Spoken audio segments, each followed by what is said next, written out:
you think archaeologists, with their strange haircuts and their bizarre dress sense and their obsession with all the rubbish from ancient civilizations are a funny lot, you ain't seen nothing yet. Phil and I are in Montana, in the wild west of the USA. And every summer, what seem like half the eccentrics in the universe turn up here to dig for even larger remains from times even longer ago. We're here to meet the dinosaur hunters. We want to find out what they do and how they do it. And hopefully even have a go ourselves. Will it need me trowel? I don't know.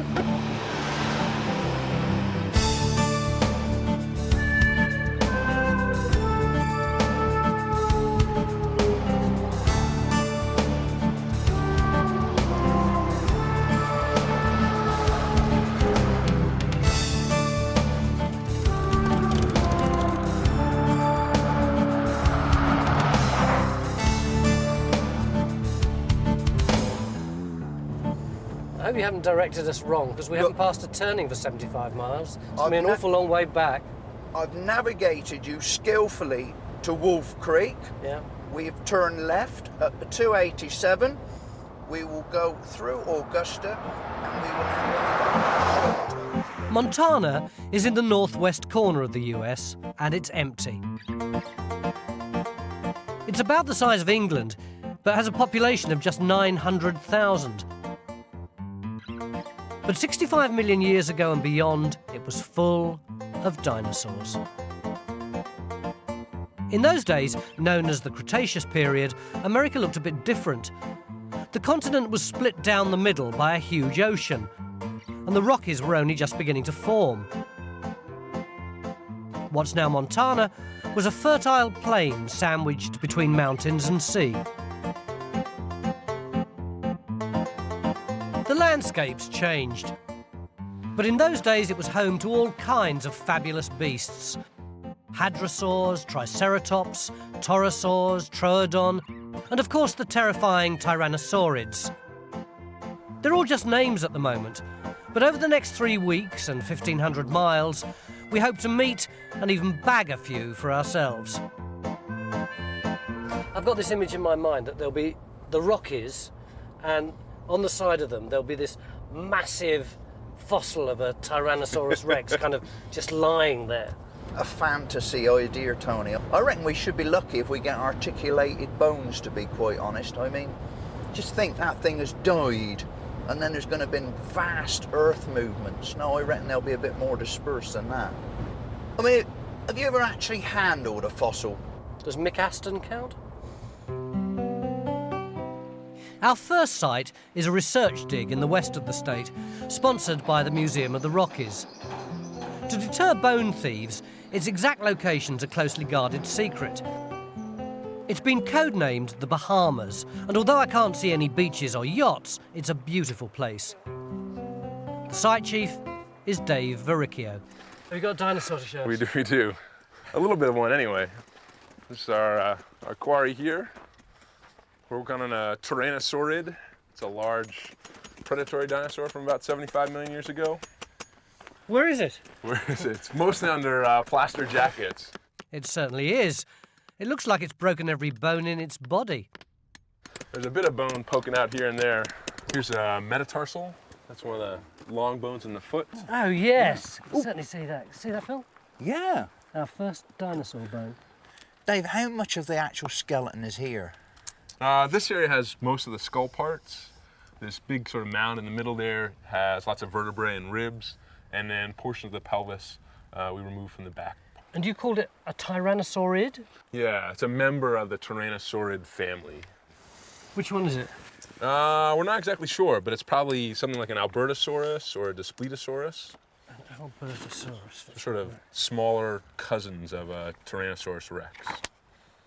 Oh, here's an Albertosaurus. So that's more or less what we've got. Mm-hmm. But is it actually articulated? No, it's all disarticulated. It's just a big jumble of bones. Now, you see, Tony here, he was quite confident that we were actually going to come down here and there was just going to be this massive dinosaur laid out in front of us. I thought we'd have a rock face just like this, and then you'd see this reclining dinosaur. I think that's in the movies. The digging process is a bit of a surprise too. I'd expected to see the paleontologists carefully excavating each bone, cleaning the rock off it as they went, until they could lift it pristine and intact. But the bones are extremely delicate, so the idea is to leave as much rock on them as possible, record how they lie, then wrap them in plaster jackets for extra protection. No one really gets to see the bones in their naked glory until they're cleaned up in the labs. The Tyrannosaurid isn't the only dinosaur on this site. Next door to the predator, Dave's found its prey. We have a jumble of hadrosaur bones from probably many individuals, all sort of tossed together in the sediments. Hadrosaur. Hadrosaur. Look up in the book. Yeah, it's like a duck-billed dinosaur. This one actually might be closer to a Lambeosaurus. Oh, there is 187. Oh, That? Come on. Come on. You get taxpayers' money to find something like that. It's vivid on the page, and unlike the Tyrannosaurid, its bones are vivid in the ground. Oh, wow. What exactly have we got there, Dave? The big bone on the left is the femur. It's one of the large bone from the thigh. And then that kind of long one cutting across is the ulna. Got a rib coming across here and a vertebrae. It might seem incredibly rude, but I've done quite a bit of digging. Okay.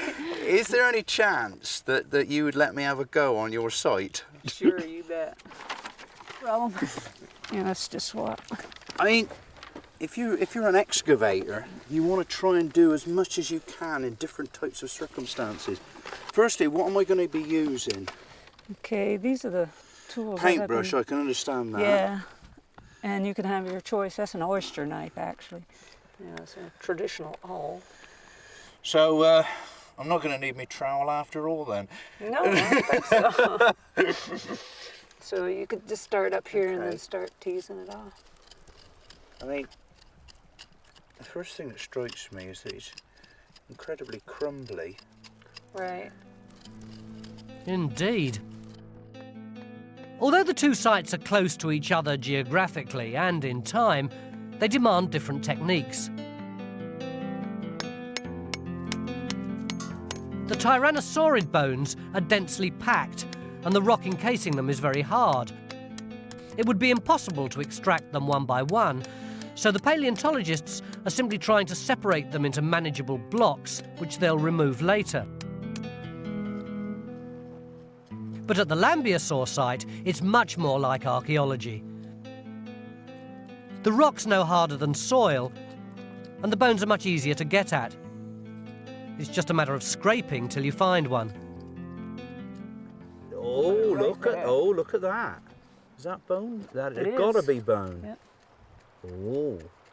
Oh, it's getting bigger. Centrum? This is a guess right now. Okay, so what's the centrum? It's the center of the vertebrae. Phil's obviously delighted to have found his first ever dinosaur bone, but it's taken him a good hour, and in the meantime, I've been wandering about the site and found all these. Frankie, are they rocks or are they bones? They're bones. Hadrosaur bones. Which makes the score about 10-1 to me. It's, what I'm beginning to realise is when we first came up here, I thought that finding a single dinosaur bone would be something that was really rare. But we come up here, it's like a tray full of crisps. In fact, Dave and his team have found hundreds of bones just lying on the surface, and they're full of valuable information. This one, for instance, has a tooth mark on it, suggesting that the Lambeosaurs were lunch for a predator. Any idea how many Lambeosaurs might be here? We have several individuals. Probably at least 3 are represented here. These are scapulas, shoulder blades, so we have 3 of those. Can I have a feel? Yeah. There you go, Tony. It's funny, isn't it? Because bone is actually very light, but this is definitely the weight of stone. Well, that's just right. I mean, it's totally mineralised, isn't it? The word we like to use is permineralized, meaning Permineralized. yeah, if you can say it. Permineralization happens when bones get rapidly covered by layers of sediment, often in streams or lakes. The organic material in the bone quickly decays, leaving a hard, sponge-like shell. Over thousands, perhaps millions of years, the sediments gradually turn to rock. Groundwater percolates through it, leaving mineral deposits in the cavities of the bone. What you're left with is a fossil, a bone frame filled with rock. I've left Phil for about an hour and a half scraping away in his little trench, or quarry as I now understand paleontologists call it. And if we're doing archaeology, an hour and a half would be a perfectly adequate amount of time for him to come up with something good. How you done? Really well, Tony. What do you think of that? There's my bone. Do you remember that? Yeah, Just but it's about an inch bigger than it was when I was here last. It is enormous. I've exposed it all the way around. I had to clear a lot of dirt all the way around there, clear my way along here, and in the process, look, I found a load more bones into there. I mean, this is a very slow, painstaking business. One more process. Why have you got mustard? There is no meat left on that bone. This container is full up with a hardener, Tony, because that bone is so delicate. So I'm about to pour some hardener on it. That's about got it covered. Is that it? Yeah. Whey. Our first day of dinosaur hunting Hey, how about that then? has been a success. Phil's bagged a lambeosaur, 74.5 million years older than anything he's excavated before. Well done, mate. But tomorrow, it's my turn. We're going to a brand new site, and I've been promised a crack at a good old-fashioned predator. Join us after the break.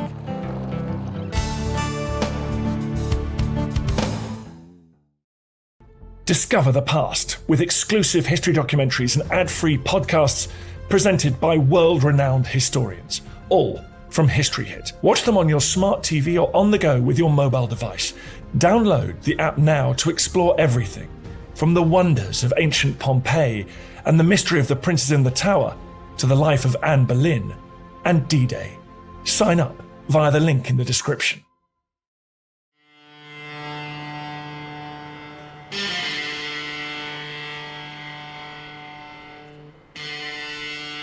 This is Shoto, a small town just down the road from the Bahamas dig.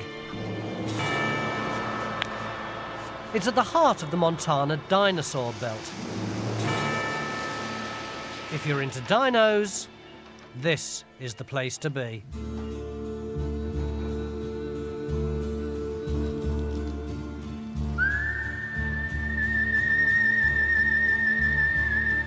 Which is all very well for the armchair dinosaur hunter, but Phil and I are looking for something a bit more hands-on. And in a one-horse town a few miles up the road, we found it. At Timescale Adventures, members of the public can sign up for a day, a week, or a fortnight of hardcore dino hunting. It's a neat idea. Paleontologists, like archaeologists, are always complaining about lack of funds, but not Timescale boss Dave Trexler. These people have all paid him good money to come and help him dig up his dinosaurs. In return, they get a basic training in paleontology. It's a really opportunity because, there's not many places you can go as a layperson to actually dig bones. They won't let you on the sites. And dinosaurs, to me, were almost like a myth. And so coming out here and actually seeing these bones and the process and how careful you have to be, it's like a whole new world to me. So it's really exciting. It's pretty fun, and I like doing this, and I like doing the prep work, like gluing the bones together. But I don't know if I like to do it as a profession, but it's pretty fun just to do it and come out here. Phil and I can only spare a day, but we've got this bit of the site to ourselves. And the hunting looks great. There's a heck of a lot of bone here, Dave. There's bone all the way down here, all the way down there. There's bone over there, bone right over there, bone there, bone there, bone there. What have you got here? We have the remains of at least 8 individuals in this quarry, 2 different types of dinosaurs. 5 of the individuals are duck-billed dinosaurs, and 3 of them are tyrannosaurid. And what do you think we've got here? This is actually part of the pelvis of one of the tyrannosaurids. This is called the pubis bone. It's the part of the pelvis that sticks forward, and this is part of the ilium, which sticks over the top. So is this where we're going to start this morning? Actually, this area is very delicate. That's the reason we're plastering around it. We're not to the point where we can work on this one. You're saying you don't trust me? Actually, I don't trust me. I refuse to work on there myself right now. What we will have you work on, though, is part of the animal back over here that we need to... Dave wants us to work on an area he's only just started exploring. I can't see any bones, but Dave assures me under here somewhere is another tyrannosaurid, which is much better than Phil's sissy plant eater. Phil, will you be very careful on the edge of my trench, please? 10 years I've wanted to say that. You'll be using a brush. Dave gives me my tools, shows me where to scrape, and I'm away. These are natural. I'm determined to find a bone before Phil. But it's several hours before I get a scent of my prey. I found a knobbly thing here, and I don't know if it's bone or rock. Come and have a look. A knobbly thing. It's not what I call an academic. Exciting if it is bone. It's my bone. Would that be your first ever bone? In a manner of speaking. The bone and rock are so similar, though, I need expert confirmation. Do you think this is bone? This is all dinosaur bone right here. Yes. All the way around. It's bone, Phil. What? Well done, Tony. But I'm discovering what a slow process this is. After nearly a day working at my new bone, it's still firmly rooted in the rock. I'm not going to be able to get this out, am I? Not today. Probably not. We're looking at a bone that is liable to take 2 days of excavation before it's ready to remove. OK, just speculation. What bone could this possibly be from what kind of dinosaur? Of course, it's bad to guess, but it looks like it was the neck vertebrae of a tyrannosaur. Even though I've had to leave my bounty in the ground, I can at least say I've helped to excavate a 75-million-year-old dinosaur. Doesn't it make you feel good? No. I can go back happy, Phil. I think we can both go back happy, Tony. But schemes like this are controversial. Most of the work, including some fairly technical stuff in the labs, is done by members of the public with little or no paleontological experience.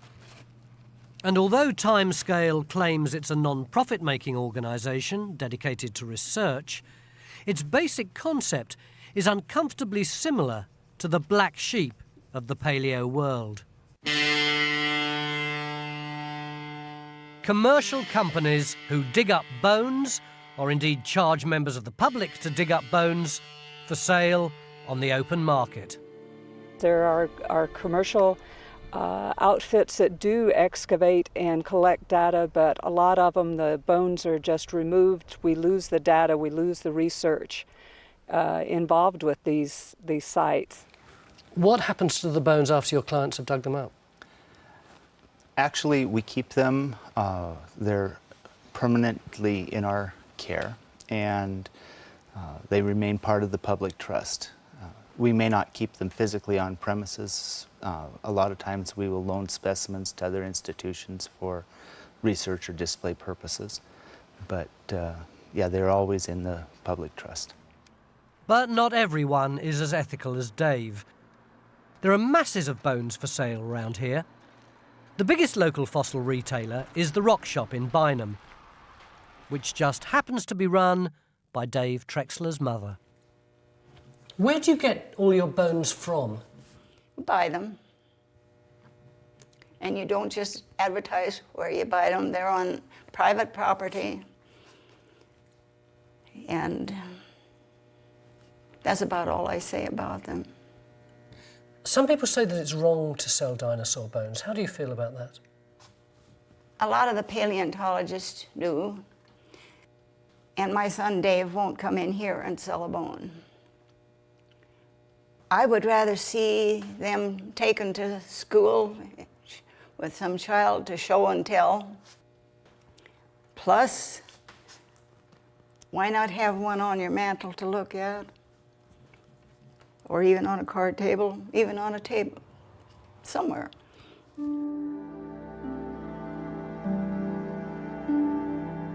Phil and I wondered if this was simply a local phenomenon or part of something much larger.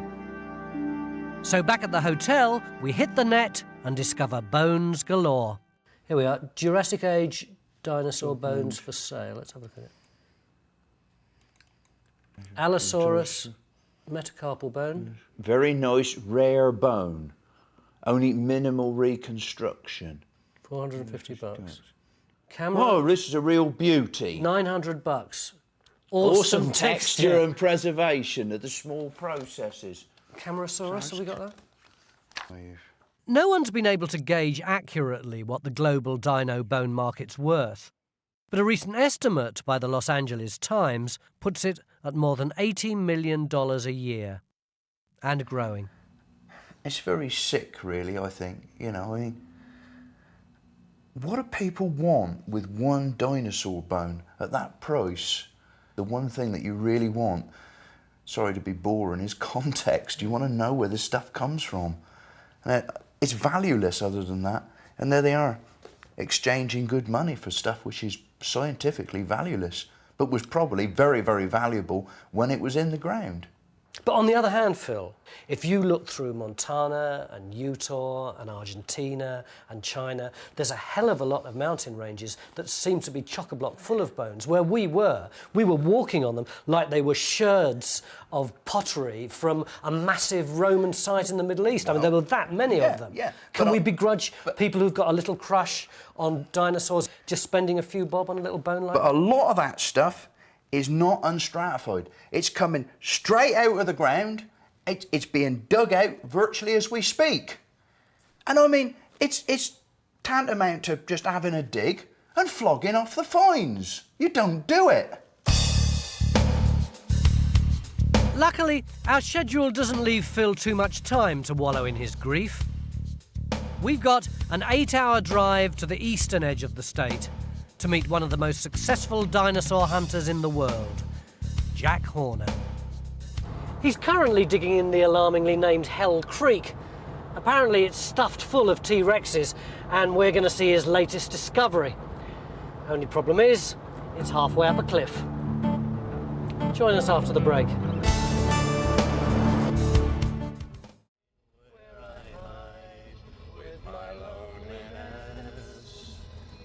I don't care what they say, I won't stay in a world without love.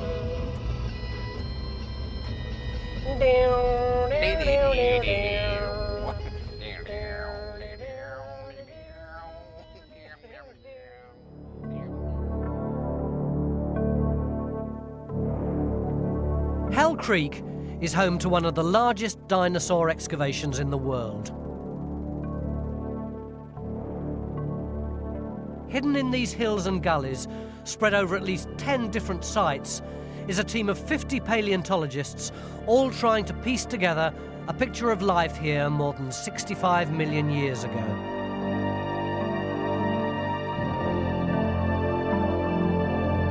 But you can't dig up a dinosaur until you've found it.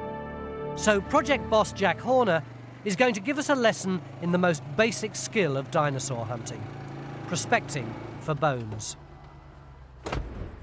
This, though, is rattlesnake territory, and Phil's snake-phobic. Even though he's wearing top-of-the-range protection, he's very nervous. You don't have anything to worry about. Even if you see a snake, even if it bites you, you're fine. You're all right. It can't get you in the knees. They can't get that high. Unless, of course, you're down in a valley and he's sitting on the hill. Not surprisingly, Phil decides the safest place is at the back. And we're soon trekking in the midday heat into the shadeless Badlands. Is the terrain always this difficult? This is pretty simple terrain here. Simple? Most of our terrain's a lot more difficult than this. There's no great secret to prospecting. All you've got to do is walk for miles and look at the ground. Though whether Phil's looking for bones or snakes, only he knows. See, there's a piece of bone right there. Junk bone. Well, if you look at it, you'll see that it's, you can see the marrow. Yeah. So it's just a small fragment of a large bone. But that's what we're looking for. It's a piece of junk bone that we can follow up the hill. And so that bone is weathered down, is it? it's weathered down, probably on the slope here somewhere. It's come down and... This is exactly like field walking, Tony, isn't it? I mean, it's just a matter of getting your eye in. It really is. Ah! This is an archaeologist looking for bones. Yep, that's a very nice modern bone. For a paleontologist, a modern bone is anything less than several million years old. Phil's, no more than a few decades old, is brand spanking new. Still, I found my first bit of bone. And it was the last bone we saw. But although we were out of luck, sweaty grunt work like this has yielded an astonishing array of finds for Jack and his team. In the Hell Creek area, they found the remains of more than 60 dinosaurs, including 50 Triceratops, 3 Hadrosaurs, and 7 T-Rexes. You say you've discovered 7 T-Rexes. How many are there in the world so far? Oh, about 22. So we've got a good third of them. Most of our information about T-Rex has come from here. Most of our information about Triceratops. Most of our information about the KT boundary, the last of the dinosaurs and what happened to them, comes from this area. So this, for dinosaurs, this is an extremely important area. The problem is, most of the sites are in very awkward terrain, and none more so than this, the latest discovery. Several miles from base camp, these distant figures are excavating an adult Tyrannosaurus Rex, just what we hoped to see. And it's where we're going next. It promises to be quite a trip.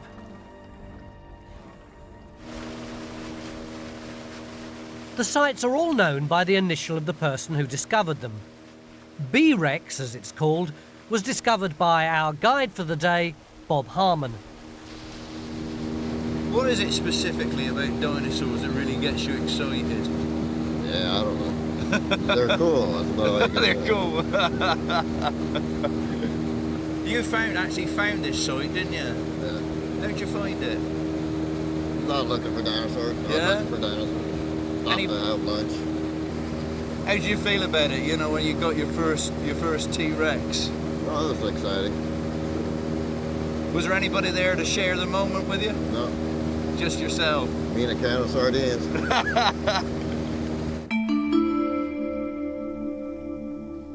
The boat was the easy bit. Now we've got an hour-long hike. And with the temperature climbing into the high 90s, it's very hard going.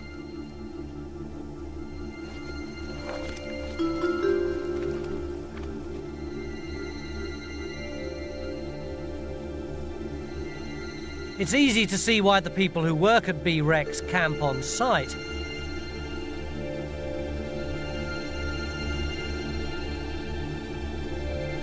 Looks like we're here. What have you got here? We got ourselves a T-Rex. Oh.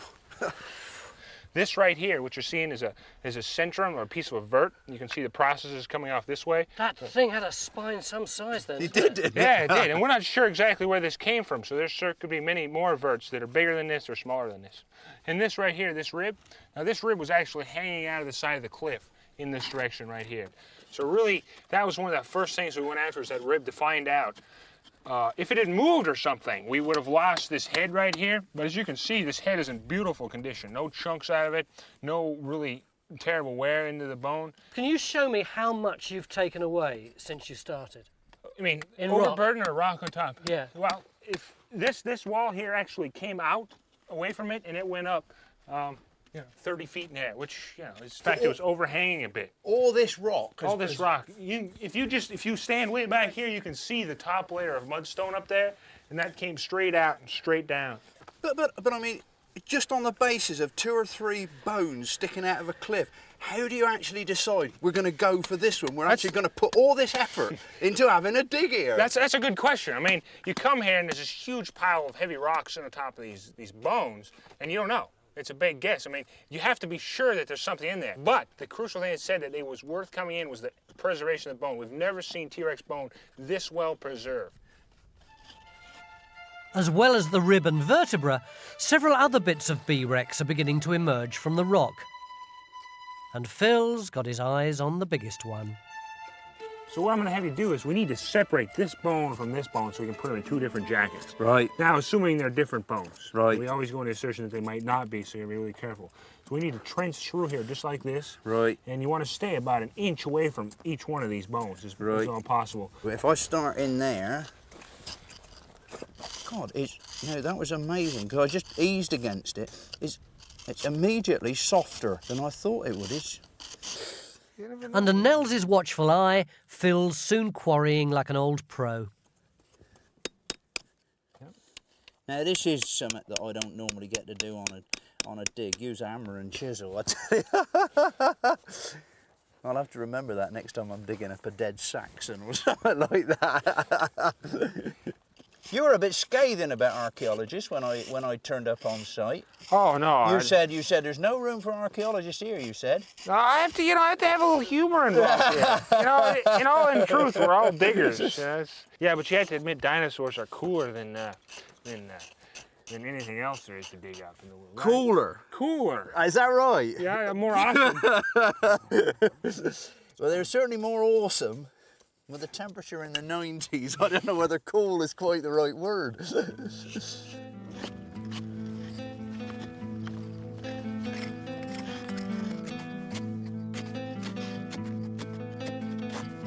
It's going to take at least another year to recover the whole animal. Though Phil's really keen to get his bone out of the ground before the end of the day. But the more he scrapes, the bigger it gets. Nels? Yeah? You got a minute? I do. I'm beginning to run away with me. Oh. Look, we had this big lump of bone on there to start with, which is where I was trying to trench all the way round. But look, it's folding down there. Look, and it's coming right the way across there. Look, and if that cracked surface is bone and that surface there is bone, it's getting enormous. In the end, it turns out to be too big even for Phil to handle, and he has to admit defeat. Created more work for us. That's a major piece of work.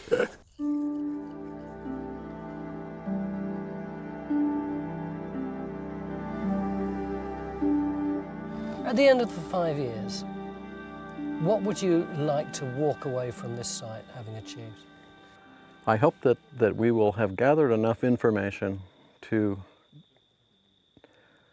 draw a picture of an ecosystem, of a dinosaur-dominated, extinct ecosystem. I hope we will be able to determine, exactly what animals lived in the streams, when the streams flooded, how much rainfall there was, what the climate was like, what the temperature was like, when the storms occurred. And this is our first attempt to really visualize a piece of the past that was filled with dinosaurs. If you say this was our first attempt, then how did people approach dinosaur excavation in the past? Well, dinosaur excavations have generally been, you just go out, dig up a dinosaur, bring it back to your museum, shake all the dirt off of it, mount it, put it up, make a big, pretty skeleton, go back out and find another one. Some people, have gathered a little bit of evidence to get a general picture of what kind of climates, or what kind of environment the animals lived in, but not specifically, not to the degree that we're doing it. In fact, after just 3 years, Jack and his team already have enough information to produce a basic picture of life here in the Cretaceous. Then Hell Creek didn't exist. The land was flat and sparsely forested with huge trees like giant redwoods. Numerous slow-flowing rivers meandered lazily across the plain. Lizards, mammals, crustaceans and fish all lived here then, but the dominant creatures were the dinosaurs. Herds of hadrosaur, the wildebeest of the Cretaceous, foraged in the savannah alongside triceratops and various other plant eaters, all eyed hungrily by the ever-present T-Rex. But this was the very end of the Cretaceous and the dinosaurs. Within a few million years, they'd all be dead. Jim, we've heard so much talk about the KT boundary. What is it? Well, the KT boundary marks the disappearance of dinosaurs from the fossil record. And so the KT boundary separates rocks below that contain dinosaur fossils from rocks above which do not contain dinosaur fossils. And if we look over here on this ridge, we see actually the KT boundary exposed. If you look at the layering in the rocks, what you see are a whole series of black layers, and those layers are coal layers. The lowest coal layer that you see there is the KT boundary. The KT boundary records a huge change in climate. There's much debate about what caused the change, but the most popular theories centre on the impact of a giant asteroid. And do the dinosaur skeletons go actually right up to the boundary? Can we actually say that it looks as though whatever happened, it was that thing that killed the dinosaurs off? Actually, essentially everywhere you look at it, you cannot say that. In fact, what you see is a very, very slow disappearance of dinosaur fossils as you go up towards the boundary. So it's a very gradual disappearance of the dinosaurs. So this thing that everyone was taught at school, that the dinosaurs were all living and happy and suddenly something went zoomp and wiped them all out, that's not true. That's probably not exactly the way it happened. The effects of that impact probably took hundreds, thousands, perhaps tens of thousands of years to play themselves out. The notion that you have from everything you've learned about an asteroid flying over the sky and dinosaurs looking up at it and it hits the earth and they fall over all dead all at the same time is not the way it in all likelihood happened.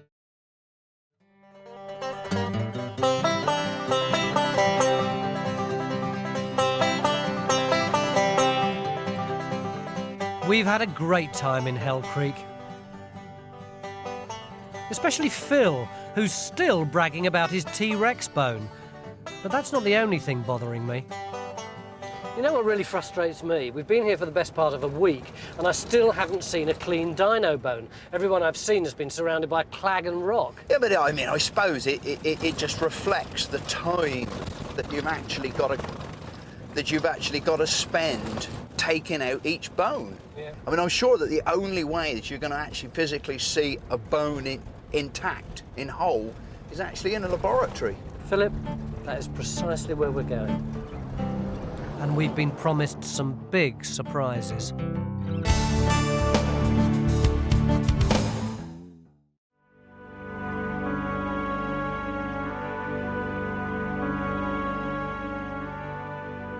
We've come to the Museum of the Rockies to see bones, and the labs are full of them.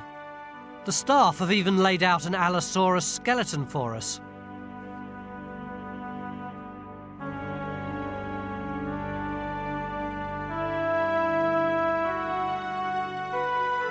They come in all shapes and sizes, these bones, but with a 5-foot diameter, the biggest and weirdest is definitely this.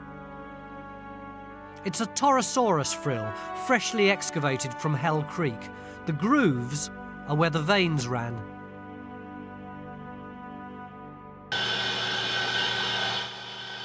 The bones are full of information.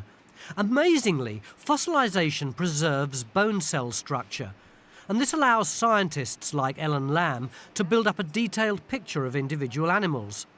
This, for instance, is a fossilized turtle bone, and the growth rings show it was unusually old when it died. Celeste Horner is building a virtual T-Rex. By scanning its bones into a computer, she can recreate its movement. And the results look set to cause a big stir. From the information that we have now, T-Rex could not really maneuver side to side like an athlete would, and the kind of action that you'd need if you were a hunting animal. We see a T-Rex had very small arms. That would be a great disadvantage if you're a hunter. It has almost equal thigh and shin bone proportions, which is not what you would expect in a fast runner. A fast runner usually has a short thigh bone and a long shin bone. In other words, T-Rex might not have been the fearsome predator portrayed in books and movies. Celeste thinks he's more likely to have been a scavenger, a kind of giant prehistoric hyena, which just goes to show how misleading appearances can be.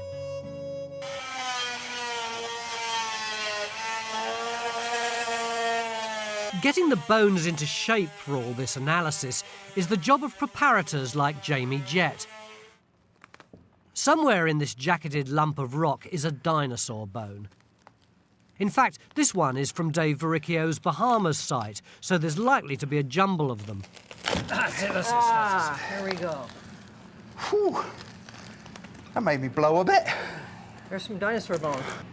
So the job now is to get all of this matrix off of these bits of bone that are in here. How long will it take you to get all this rock off and clean this up? If I'm lucky, maybe a couple of months. If I have trouble getting the rock loose from the bone, it can take anywhere up to 6 months.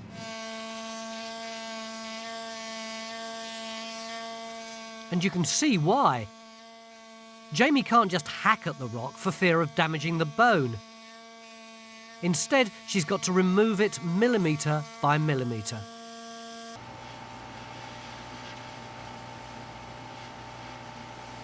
It requires almost surgical skill, but the effort's worth it. All this stuff came from your side? This is last year's collection. It's beautiful, isn't it? It is. When you see it in the rock, it doesn't look as though you'll ever get it to this state. What's this bit here? That's one of the belly ribs. Look at that. Good Lord. I know you're nowhere near finished, but from the evidence that you've pulled together so far, what can you tell about this animal?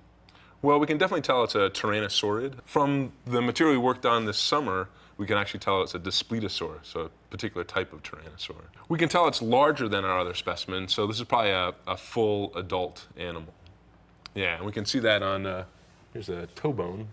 So this is just one of the bones from the foot. Good Lord. And we can compare that with our other specimen. Why don't you hang on to that? Yeah. And then... Where's the other specimen? Ah! We're back in the movies. One day, yours will look like that. Hopefully. Yeah. So which one is... This one matches this bone here, yeah. Get that out. Yeah, so you can see... It's bigger, isn't it? Your one, bigger. yeah. And this actually is a fairly mature individual. So ours is definitely a mature individual. And we also have some unique features too. Some pathologies, injuries to the bones. Yeah. And this bone that you picked up earlier was actually one of them. This is the belly rib. And so you can see it sort of has a normal portion down here, and then we get to this area here and things really go haywire. That's not just because it's been smashed up? No. So does that mean that during its lifetime it had an injury and that healed? Right. Well, I'd say I'm not sure it actually healed. The bone reacted to that injury. So it didn't die of that injury? That's a good question. It could have. I mean, I'll show you, this is what it should look like, this end of the bone. It should be very flat. And instead we have this large cavity, which suggests there's some kind of maybe an infection or tumor growing within the bone. This is beginning to feel like archaeology again. The only difference is, on Time Team, we're used to getting results in 3 days, not 6 months. Nevertheless, Dave's Daspletosaur, one of only 4 in the world and probably the most complete, is slowly coming to life.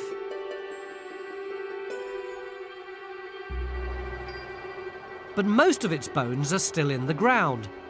So on our last day, we're heading back to the Bahamas to help Dave get them out. They've finally been isolated into clumps, recorded and jacketed. Now it's just a matter of getting them off the site and back to the preparators. We have a special tool for this called the Dino Killer. The Dino Killer? Dino Killer. Take that. Looks like a big hammer to me. This is the Dino Killer. Oh, good God, that's a good tool. I can equate with tools like this. Right then, so what do we do with the Dino Killer? Basically, we have to drive it under this. But since the bed's dipping this way, we don't want to drive it horizontally, but down at an angle. So in there? Yeah. Yeah. And then,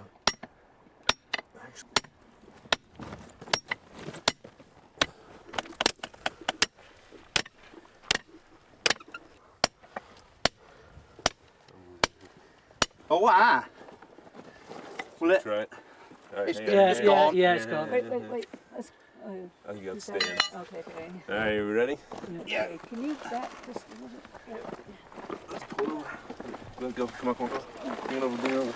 Hey, that's it. Woo! Now the dino's dead, the fun really begins. Each of the jackets weighs around half a ton, and we've got to carry them up the gully to where the trucks are parked. Sometimes it's really light, and then the weight shifts, and it's incredibly heavy. So this is why Dave wanted us back.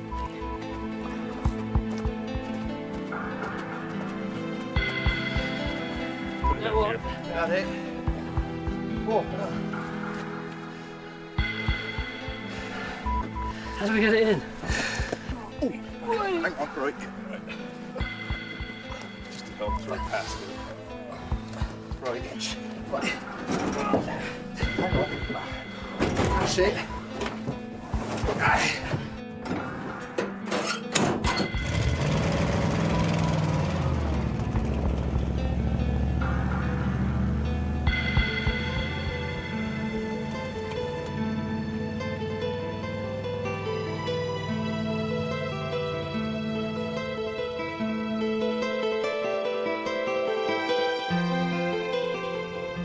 What sticks in your mind most about our little adventure? I think it's the passion of the paleontologists for their subject. I mean, they really care. And there they are, they're struggling to actually reconstruct the lives of dinosaurs with such little amount of evidence. You know, and in such a hostile environment. They care passionately about dinosaurs, just the way I do about archaeology. Would you do it again? Oh, you bet I would. And you know, I reckon I could do it too. You know, I mean, after so many years in archaeology, I think I've kind of mastered all those skills that are necessary to excavate. Once a digger, always a digger. When I first came here, 3 weeks ago, of course I knew that dinosaurs had once existed, but they were like a sort of fantasy to me. But in exactly the same way as when I first started doing archaeological digs, it brought people like the Romans and the Saxons to life for me. I now really believe that the dinosaurs lived and occupied this space and are just as much part of the history of our world. Come on, Phil.